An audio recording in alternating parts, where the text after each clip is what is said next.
తాకట్లో ఉన్న మీ బంగారాన్ని విడిపించి ఆ రోజు ఆన్లైన్ రేటుకి కొంటాం. Sharma gold company.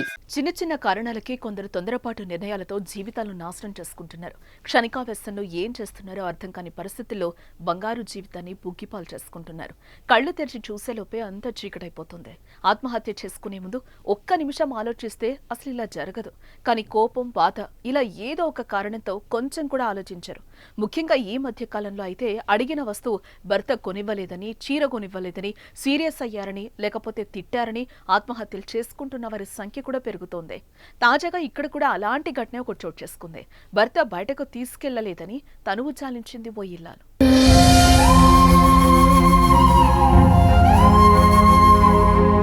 అనకాపల్లి పట్టణంలో అబ్దుల్ గని, మంగరపు జ్యోతి ఉంటున్నారు. వీరిద్దరూ ప్రేమించుకుని 2023లో వివాహం చేసుకున్నారు.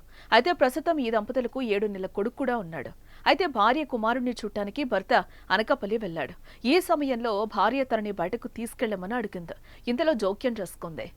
ఈ సమయంలో ఎందుకమ్మా అని మందలించింది. దీంతో మంగరపు జ్యోతి తీవ్ర మనోవేదనకు గురైంది. అంతే ఆవశ్యంగా మేడ మీదకెళ్లి ఆత్మహత్య చేసుకుంది. వెంటనే అప్రమత్తమైన కుటుంబ సభ్యులు హుటాహుటిన విశాఖ కేజీహెచ్ ఆసుపత్రికి తరలించినా ఫలితం లేకుండా పోయింది. ఆసుపత్రిలో చికిత్స పొందుతూ జ్యోతి ప్రాణాలు వదిలింది.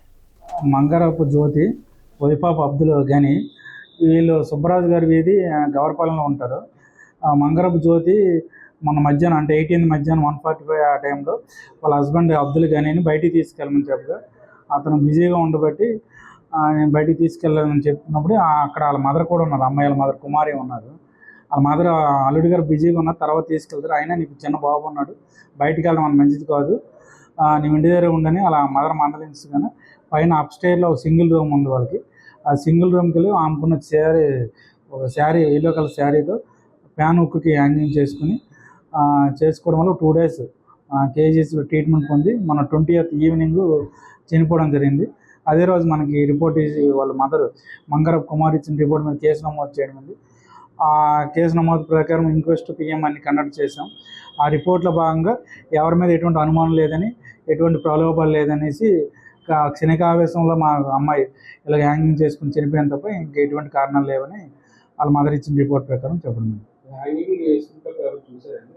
వీళ్ళు మదర్ అండ్ అల్లుడు వెళ్ళారు. అల్లుడు అలా బ్రదర్ కూడా ముగ్గురు వెళ్ళారు పైకి. అంటే హ్యాంగింగ్ అయిన తర్వాత అప్పుడే కాపాడి బయటికి తీశారు. కాకపోతే ఇంతలో 2 days ట్రీట్మెంట్ పొంది చనిపోయింది. ఏదేమైనా జ్యోతి క్షణికావేశం 2 కుటుంబాల్లో తీవ్ర విషాదాన్ని నింపింది. 7 నెలల చిన్నారిని తల్లి లేని బిడ్డను చేసింది. క్షణికావేశం, తొందరపాటు, మితిమీరిన అలక జ్యోతి బంగారు జీవితాన్ని చిదిమేసింది. భర్త, పిల్లలతో సంతోషంగా ఉండే ఆమె జీవితం ఓ తొందరపాటు నిర్ణయానికి బలైపోయింది. ఆ కుటుంబంలో తీవ్ర విషాదాన్ని నింపింది. అందుకే క్షణికావేశం పనికిరాదని పెద్దలు అంటూ ఉంటారు.